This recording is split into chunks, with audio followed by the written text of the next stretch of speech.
And I'm going to admit all. We've got 14 in the waiting room now. Have a great show, you four. Thank you.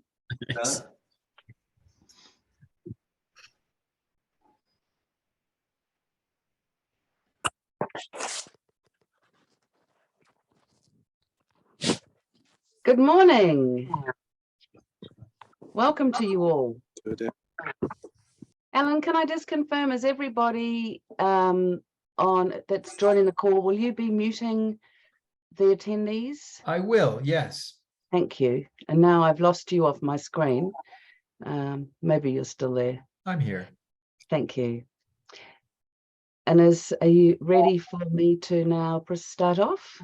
Yes. Good morning. Well, it's actually good morning here in New Zealand and in Australia on the other side of the world to most of you. But welcome to the Carsharing Association Global Carshare Health Check webinar. My name is Victoria Carter from Aotearoa, New Zealand, and I started City Hop Carshare in 2007.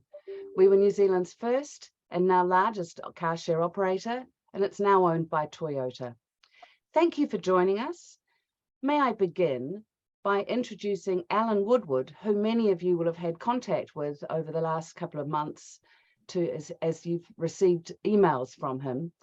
Alan is our Executive Director of the Carsharing Association. He's a long-time car share enthusiast, and some of you may even recall that he organised the Vancouver conference. We've got a really impressive panel lined up for you today. Combined, we have something like over 70 years of car share experience. Not only are we car share experts, but 3 of us are also members of the Carsharing Association board. We have a rich depth of knowledge on car share from many years of involvement in encouraging people to own one less car and to share. So I hope that you will make the most of this opportunity, ask us questions, and enjoy what we're going to discuss today. With me on this panel is Marco Viviani, who's the Vice President of Communauto, the largest car sharing service in Canada and the oldest in America. Marco is, and I hope you're not offended when I say this, Marco, but he's like the grandfather of car sharing. He's been involved since 1997 in Europe and for the last 20 years in Canada with Communauto. And he's a wonderful, wise person I have benefited from being able to ask questions over many years. Chris Vanesti is Head of Space at GoGet Carshare. GoGet is Australia's first and largest professional car share company, and Chris has been with the operation for 12 of their 20 years. The other person on the top right of your screen is Scott Neely, who's the Corporate Rental Manager for Enterprise, Carshare and Car Club globally. Scott supports the USA, Canada, UK, Ireland, France, Spain and Germany. So I think we can expect, I think we've covered the world now, haven't we, with everybody that's on here. So just to give you a little bit of a sense of how the webinar will run today, we're going to do we've got 3 sections. We're going to do a review of the last 2 years. We're going to answer some of the specific issues that you've all raised in the Survey Monkey. And then in the last segment, and there's a reason why I'm telling you this now, so that you've got plenty of time to think about it.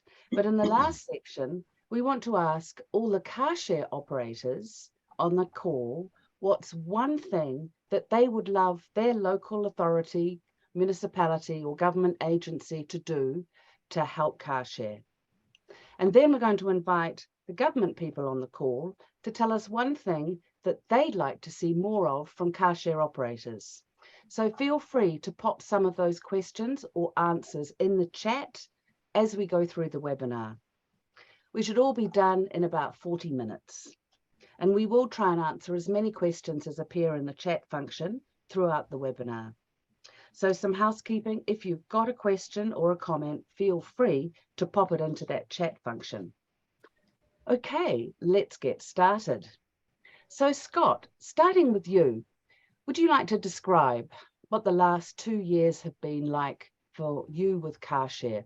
What's been the hardest thing? Well, adverse, to say the least, I guess. Everybody's experienced a lot of difficult things over the last couple of years, but, you know, in the early onset of the pandemic, probably one of the most dangerous things for us, or should I say most difficult things for us, was the decisions that we had to make on a daily basis. You know, right now, operating as normal, you'll make a decision that maybe has a little bit of an impact on the customer journey. But we were making decisions at the time that were having a massive impact on the communities in which we operate and the members of those communities. And for us, that was by far one of the most difficult things, is just the daily decisions that you had to make that impacted so many people, including the employees that we have and the customers in which we serve.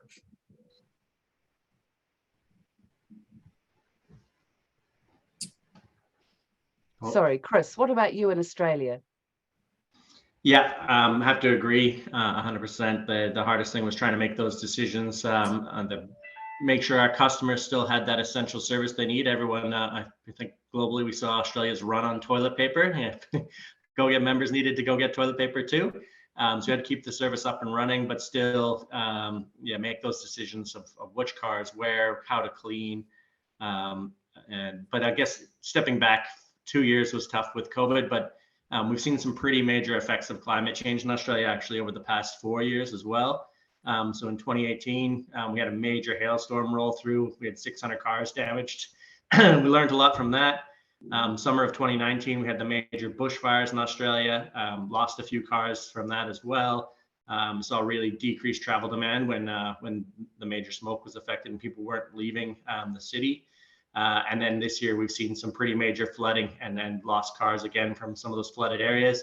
And I think part of that was that resilience that we brought to the community as well. So, you know, we weren't the only ones hail affected. We had a lot of people with cars written off, and they switched to Carshare at that opportunity. We had a lot of people in Brisbane with cars written off and lost to flooding. And we've seen that resilience that Carshare brought to people to give them an option after they lost that private car as well. So it's been an interesting 4 or 5 years for us.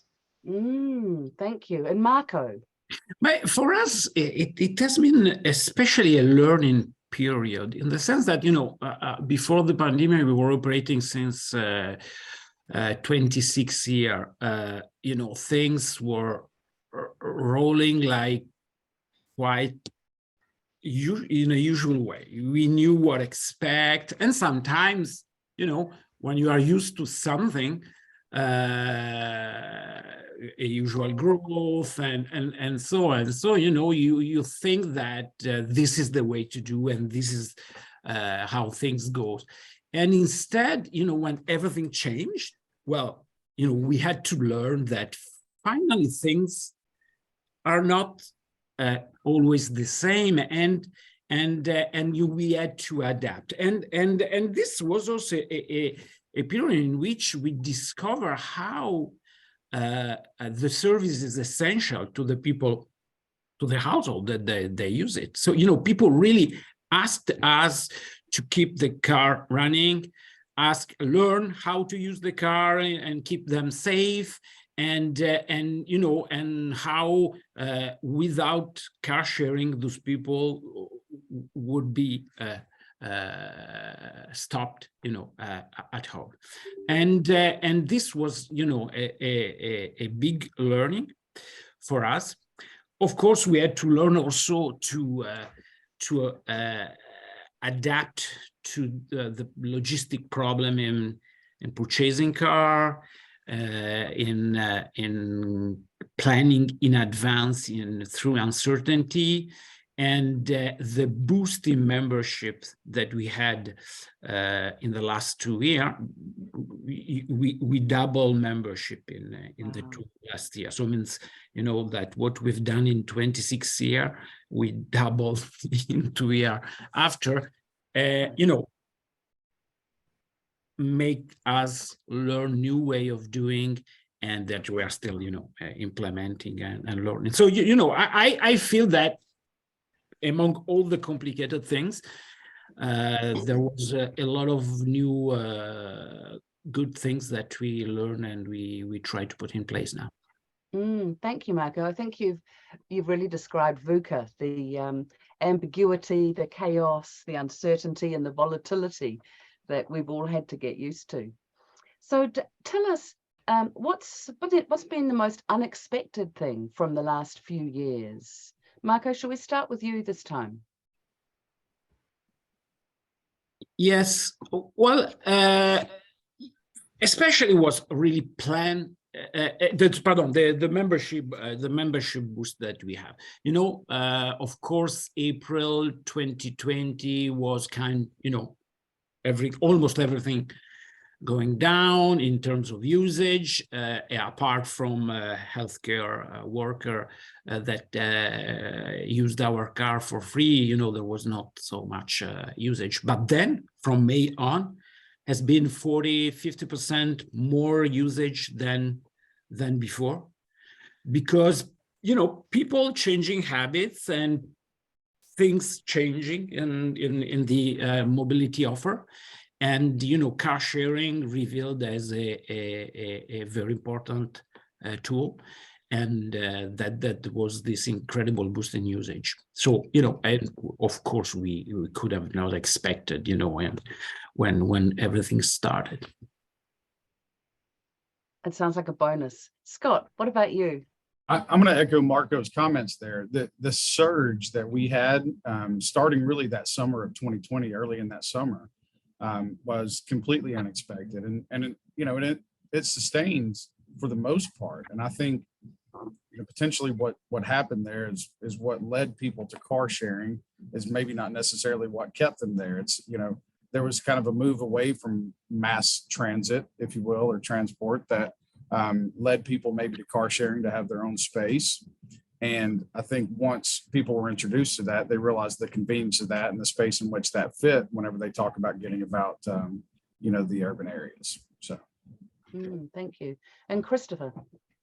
Yeah, echoing the guy's statements, I think we would have loved to have a crystal ball to have known, one, that surge was coming, but also know how hard it would be to get vehicles to meet that surge. So we sold quite a few vehicles during COVID, had to keep the lights on, was the right thing to do at the time. If we would have realized what was coming and how hard it was to get vehicles, definitely would have been holding on to a lot more of those. And yeah, the supply chain was probably our most unexpected. I think we kind of understood there would be a surge. Everyone was wanting to get out and about after being locked in for so long, but probably didn't realize how hard it would be to meet that demand. Interesting, thank you. And what's been a good thing? I mean, I guess in a way we've covered that with your surge of membership, but is there anything else that's been really positive that you'd like to share? Scott? I guess I'll start real quick. From us, because we needed more data for COVID and understand the network so much better. When we were in the middle of COVID, we really finally took the time to deep dive into getting good data out. And now we have really good data daily, knowing how our cars are performing, where the surge areas are, and meeting that demand. So that's been a really positive for us, is how much better we've gotten at dealing with that data and understanding our network better.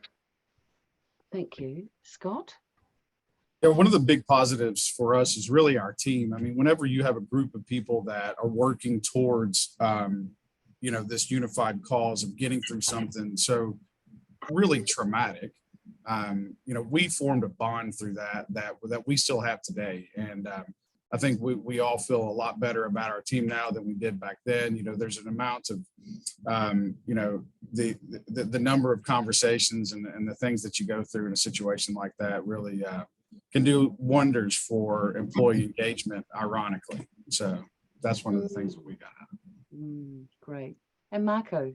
But, well, as I was saying, you know, the good thing is that we realize how important we are for the community where we operate.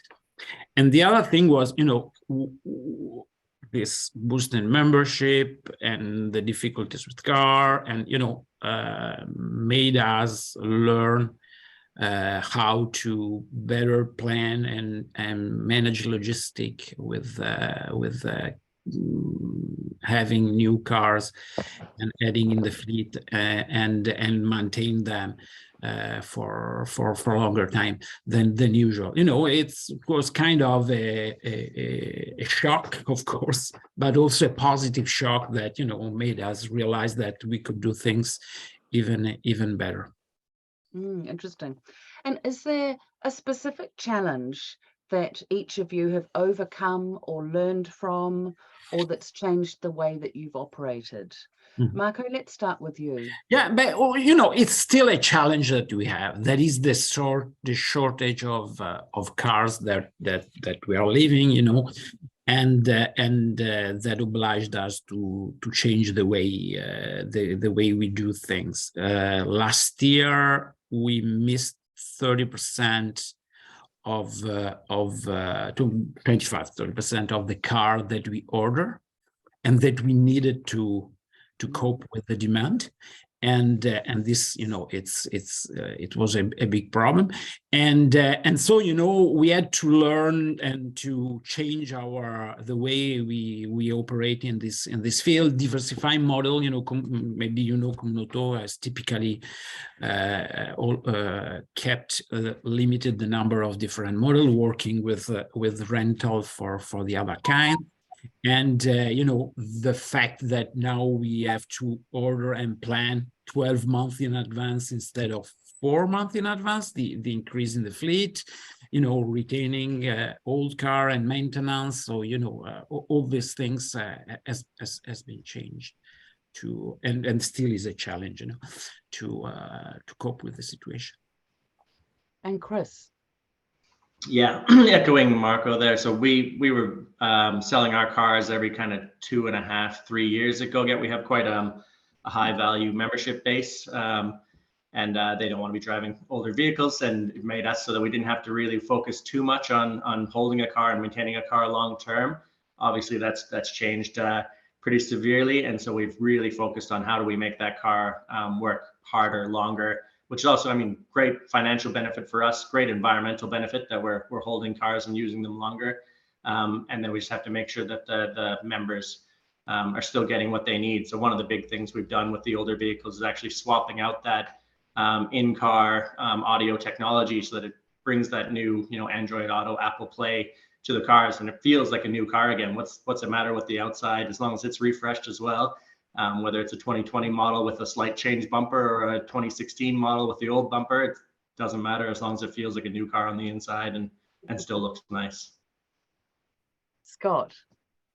So yeah, some of the similar challenges there that we've had with holding onto the fleets a little bit longer. I mean, one of the things we did differently at the onset, whenever we relaunched after an initial pause, is we cleaned in between every use.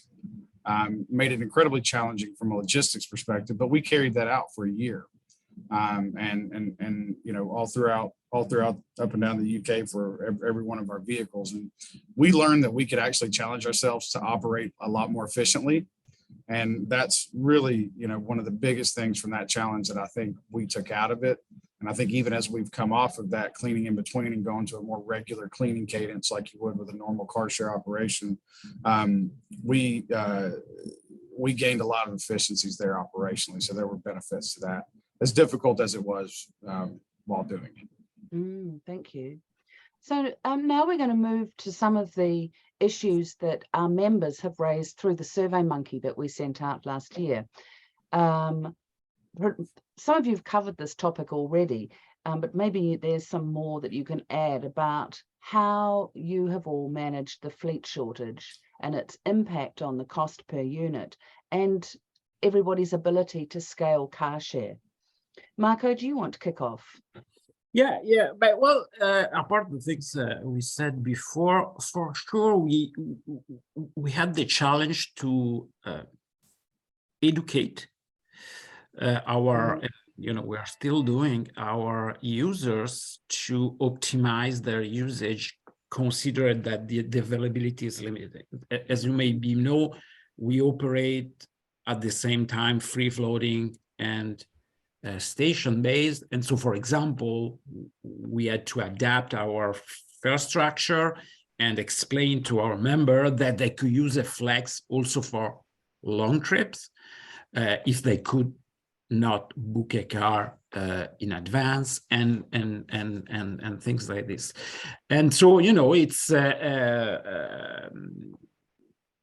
you know, it's, you know, it obliges you to think about new way of doing. Luckily, I'm speaking to Christopher, the fact that here several months there's ice on the street, at least we don't have to care too much of the exterior of the cars, because anyway, a new car or an old car, they look all the same in this period, at least this was easier. Thanks, Marco. Scott, would you like to build on that?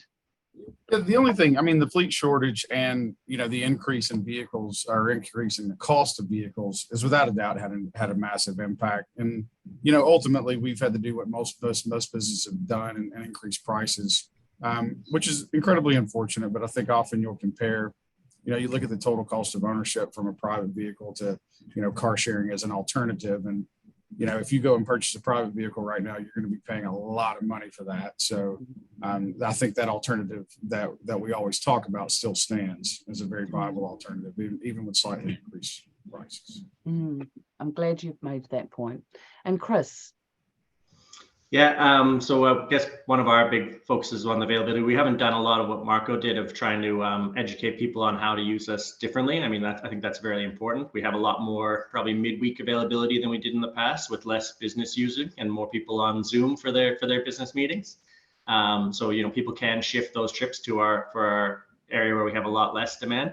But one of the big things we've really focused on is supporting the council areas and the communities that support our growth. So we've had to kind of pull out or close some council areas that just haven't been growing the service to meet those demands, and putting those cars where we've seen councils consistently growing it to meet the demand and really have an impact. So, we're pulling out of a smaller community where it was only 10 cars and not really having a massive impact on the environment and people's lives, and putting them into a much larger, 2,000 car network where the community's really been or the councils have really been getting behind it and allowing us to grow to meet that demand, to really have that true impact of what car share can have on congestion and parking. Chris, I love the way that's leading me very nicely into the next issue that a number of people have raised, which is to talk a little bit more about working with municipalities, local government and developers in small cities, not necessarily major metro areas. Do you want to talk a little bit about that? Yeah, the small cities actually, I mean, they were very hard to manage during COVID, obviously, with travel restrictions and employment issues of getting people, if you had someone out for COVID for a week, you couldn't service those vehicles because you usually only have one staff member in those areas. But it's surprising those areas were some of our higher performing areas during the pandemic. But it was just too difficult to service and just not having that bigger impact. So we had to kind of pull out of them. I think we'll probably do see a future in them, especially if they're well connected with our major city hubs. Scott. So the smaller municipalities have always posed a little bit of a challenge, because with car sharing, as you know, it's about the footprint that you have and the fleet that you have to be able to provide a viable service and product to members of the community. So we've worked with a few developers throughout the UK that are in smaller towns, and where we've seen the most success, I mean, I'll take a town like Chelmsford, which is, a good hour and a half northeast of London. And we've had developers that are building, a new block of flats, and they need to put a couple of car club or car share vehicles there.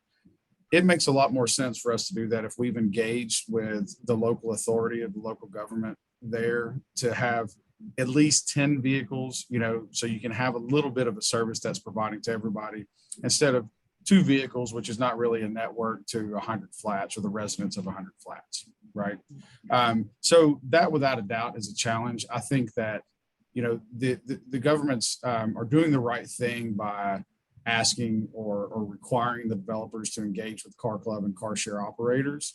But I think they need to understand the bigger picture as well, that, hey, let's talk about what else is in the community that this can supplement, so it's a little bit more sustainable for the car share operator. Well said. Marco, would you like to add to that? Yes. But, we see that in smaller cities, in the area where metropolis has more important car sharing service, becomes more and more active and they ask for car sharing schemes. As was pointed out, the problem is, to combine the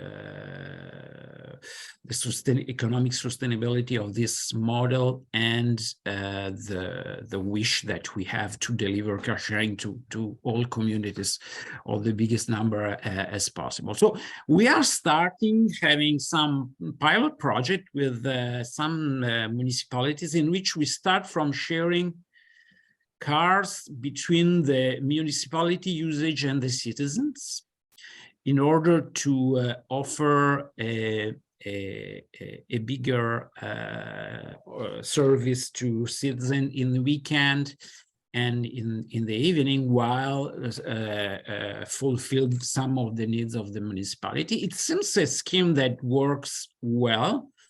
And, and so starting from this, we are trying to develop tools so that small collectivity could develop by themselves car sharing schemes using, a professional technology and services that they wouldn't be able to use otherwise at their size. You have to understand that in the Canada or North America in general situation, in smaller cities, most of the time you don't even have public transportation, or there's no public transportation connecting this city to the other. So it means, it's really a car dependency situation in which you have to find new ways of operating. But that's something interesting. Especially the interest is rising.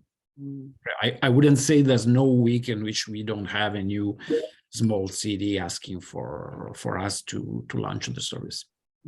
Interesting.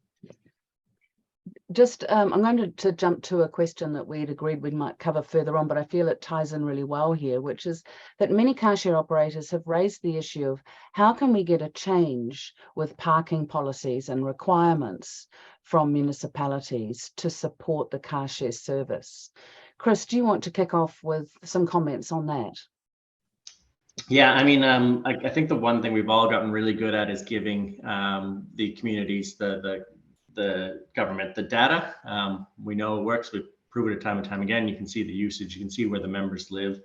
So I guess the biggest one for us is really growing the service with demand. So you can see like Marco said, he's doubled his membership base. I highly doubt that the government's come to the table and doubled his available fleet. And probably doesn't need double. And that's probably the biggest one for us. And the second one is that level playing field. So a lot of municipalities, they'll put on extra charges for car share, but they'll give away free parking permits for private cars.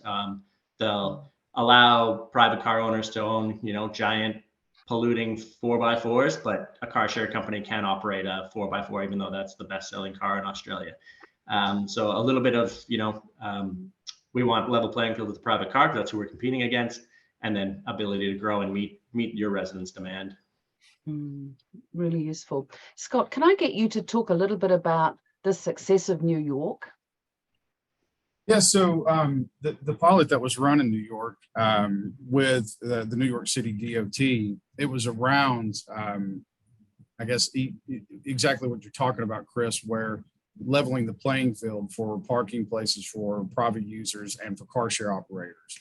And after allocating, a small percentage of spaces throughout some of the communities in which they wanted to provide more mobility options to, the pilot ran for about 2 years, and it was an incredible success. And as you've seen recently, probably through some press releases, that's expanded throughout New York City.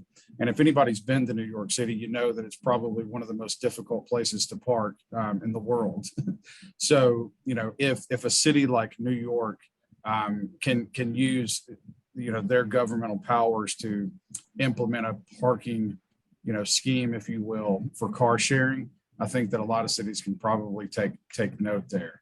And it revolves around a few different things. One is leveling the playing field from an affordability perspective, because what governments need to understand is that the more that you charge for a parking space ultimately means the more that the car share operator has to charge to the end user, which nobody really wants to do or wants to happen.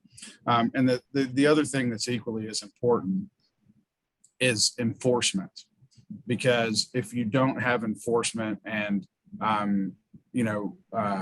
eliminate, if you can, but reduce private users parking in car sharing spaces, it makes it incredibly difficult from an operational perspective.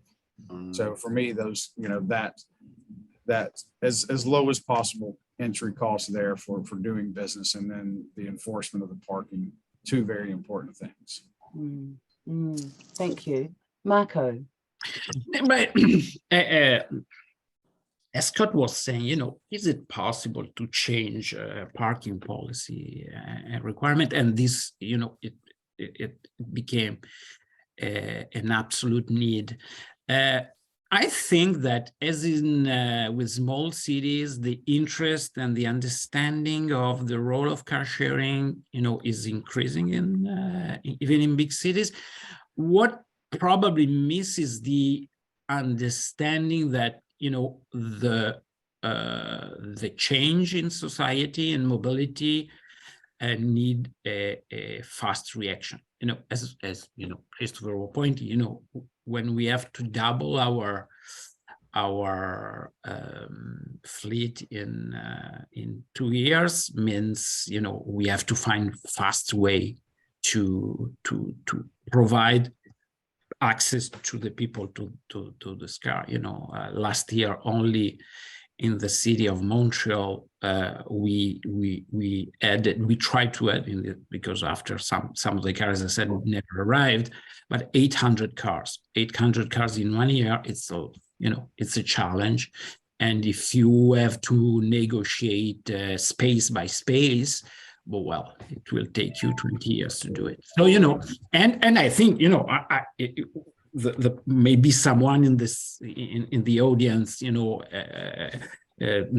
don't make the link that for us is evident. I mean, car sharing is a solution for the city to reduce car ownership, to reduce car usage, to reduce the use of space for parking, and that's the reason why cities has to be involved to help providing this service to citizens, because this allows them to reach their objectives and their goals in terms of mobility and environment. Thanks, Marco. So just a bit of some quick answers now. The current surge in car sharing growth, do you think it's a blip or not? Scott, do you want to kick off? I personally don't think it's a blip. I think, to the point I made earlier, I think what brought a lot of people to car sharing during the pandemic and post-pandemic, if we're still to a certain extent in that, I think what kept them there is understanding that there is an alternative, and it's a viable alternative. So for me, I don't think so. I think it's here to stay, and that's nothing but a good thing for the local governments and for the car sharing operators. Chris? Yeah, definitely not a blip. I guess the only reason it will become a blip is if we can't keep up with that demand. If we can't get cars where people need them, they'll turn back to that private car. I think with the work from home especially, it's one less reason people need to own a car, and we just need to put the pedal down and make sure we meet that demand. Marco?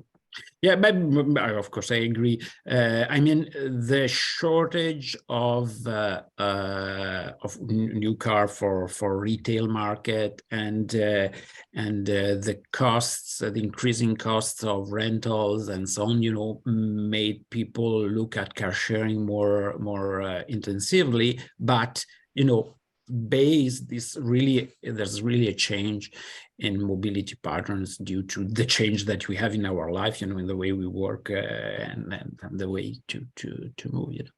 Yeah, thank you. And now a really practical issue for many operators. Let's talk hardware and software challenges. Scott, can I throw that one to you? You certainly can. Look, if you take a look back several years ago and go 10 years ago, and all of us that are operating car share would probably say that Well, by 2023, the manufacturers will have hardware built into the vehicles where we don't have to install intrusive third-party hardware in order to operate this wonderful service. So we would have all lost that bet, obviously, but we're going to continue to work towards that. I think it is a challenge. I think if you take a look at the progress that we've made incremental steps, and we've made the customer journey a little bit better. But the reality is technology is advancing fastly in all other fields. And that means that consumer expectations are increasing rapidly as well. So, you know, we have to turn that corner at some point. I do think that at some point in the next 5 years, we'll get to see a little bit more, assistance, I guess I would say, from the OEMs, from the vehicle manufacturers, where we can, potentially translate some of this third-party stuff into that built into the automobile. So, yeah, we have some work to do. We've made some progress. It's going to continue to be a challenge for the next few years, but we've got to work hard as operators to do our best to overcome that. Thank you. Marco, have you got anything to add to that? Well, of course, we agree that there's no big changes in the last decades concerning technology. We have just a concern. It means the access to data from cars, how will evolve, who would have access, how, would be possible, and so on. I mean, I agree that this has to evolve from the present situation, but there's this concern, who wants the data and how could we access, especially when security is always a bigger concern, and privacy and so on. Thank you. So now we're going to move into the final phase of the webinar. Gentlemen, can I start off with you, Chris, by asking you, if you could wave your wand, what would you like local government or government to do to support Carshare? I mean, I guess besides the one I already covered, the meeting that demand and level playing field, the other one is that, and it's something we're starting to get better at ourselves, but we've always thought the government would play a massive role, is just that promoting the benefits to the community. They're the ones that are taking these parking spots away from the community, but they're not doing a great job of explaining why, or some of the councils are not doing a great job of explaining why they're taking that spot away, what the benefit is. So that's probably the big one for us, is they're the enabler, and they're the best place to educate these people who are, if they're angry about the spot being lost, council's the one to give them a message as to why, same reason that development next door is going up and they're angry about that. There's a why. Thank you. Scott? I just think maybe a better partnership whenever you're, introducing or even enhancing a car sharing program within a municipality. And what I mean by that is just about, locations of parking spaces. Should that be dictated by the car sharing operator or the municipality? And the reality is it should be a partnership whenever you're looking at those things.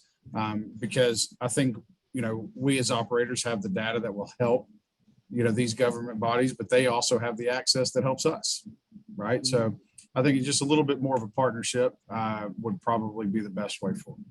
Lovely. Thank you. Marco? But the short answer is parking and partnership, as Scott was saying. The longer one is, I think that in many cities, car sharing is not anymore a poor niche mobility solution. It starts having a real impact. Montreal is 10% of the households using Communoto's car. So it means several thousands or decades of thousands of cars that are avoided. And I mean, I think that cities would have to start thinking to fix objectives and to engage themselves in fixing objective, in promoting and developing car sharing. Something that is done by cities like Ghent or Brussels, that the city fix a certain percentage of household that they want to use car sharing, and they work with the operator to achieve those goals. I mean, I think, is something that, is normal with public transportation, that is normal with other, infrastructure for mobility, like bike lanes and so on. The city fixed objectives that want to reach and put the tool in place to realize it, the action. And so, instead with car sharing, we are still at, okay, it's good, it's nice and so on, but, we'll help you, but when we can, and in between all the other things and constraint and so on, it's not for them, most of the time, is not something that they are engaged in, and they just support generally when they can, and so this shift in the approach, I think, is the long answer. Marco, I think one of the questions in the meeting chat from one of our attendees, Bart, I hope I've said your name right. It's a question from Norway, which sort of ties into that a little bit, where the question is, could we come to a point where car sharing companies can be partly funded, sponsored or supported by the municipal authorities in the same way that public transport is? And I think, that's a really interesting a thought. And I'm hoping now, Alan, I might need your help, that if we've got any people from government, local government or municipalities, I don't know if we can now put everybody's faces up if everybody's on the call, and any hands raised, to hear from the other side, the people who aren't car share operators, what they'd like to see more of.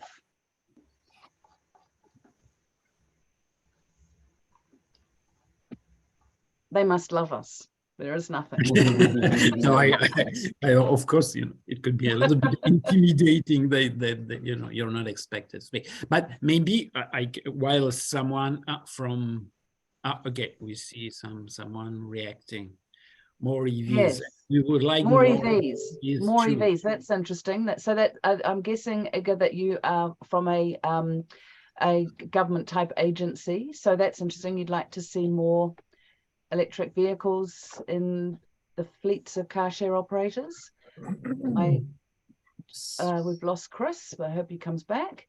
Scott, do you want to just make a quick comment on EVs in car share? I will, sure. We actually work. We have quite a few EVs throughout different parts of the UK. Throughout our fleet,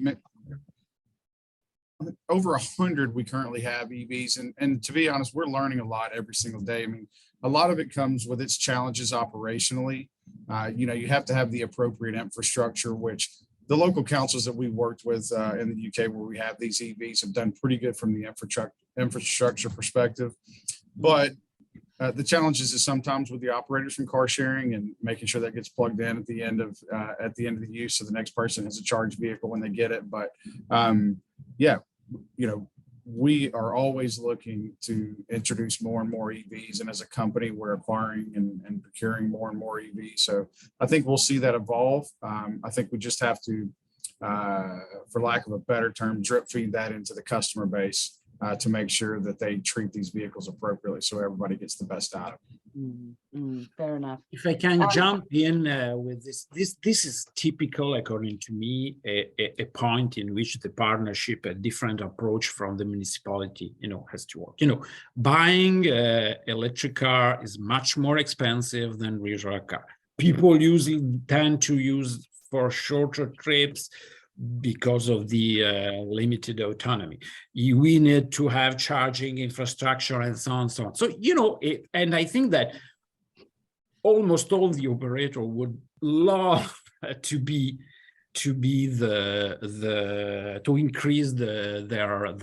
electric fleet. Also, we have more than 100 electric vehicles in our fleet, but we have to sit at a table and decide how we have access to public charging without entering competition with the citizens, how we have reserved space for those cars. I mean,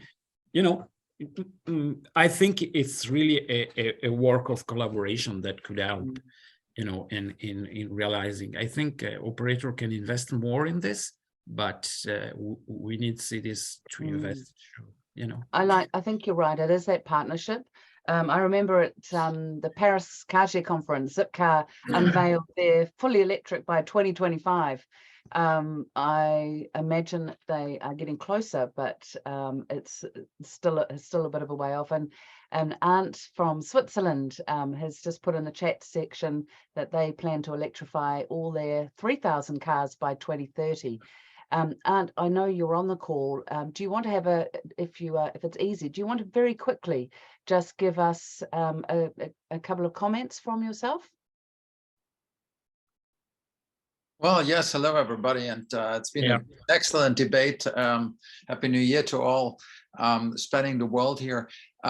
Yes, I definitely would agree with the statement that car sharing is no longer just a pure niche market. I think that was a very strong comment that we heard there, and it is definitely getting perceived by policymakers and by urban council, by political representatives on urban councils, I think globally as an essential mix in the mobility, in the new and the future mobility landscape, and as an essential tool to decarbonize mobility and to especially get out of the dependency on private car use progressively. And I think that is now being understood.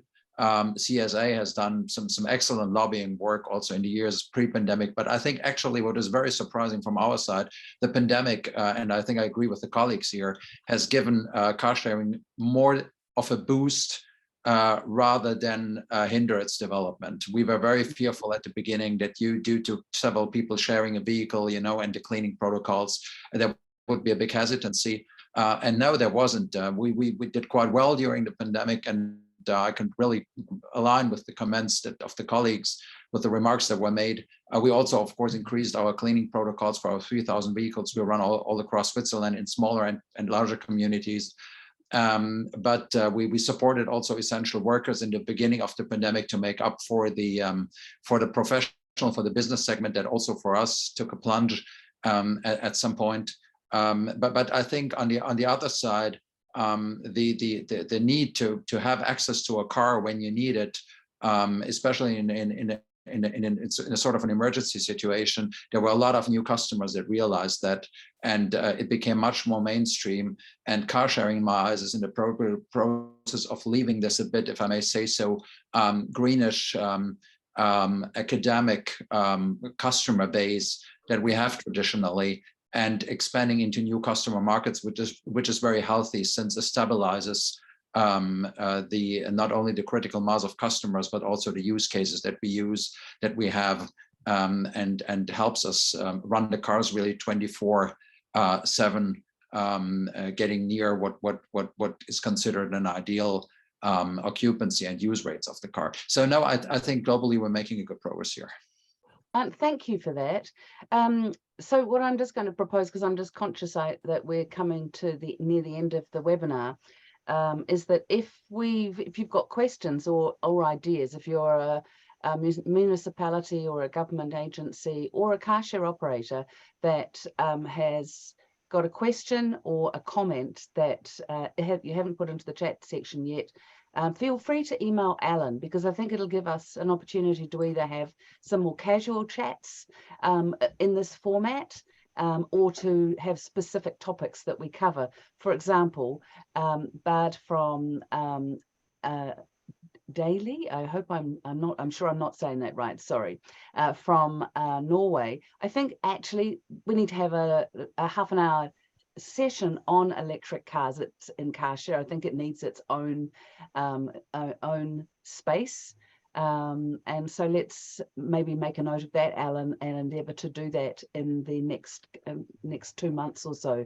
Doesn't need to be a long 1 hour session, but I think some chat about what works and what doesn't could be really valuable for all of our members.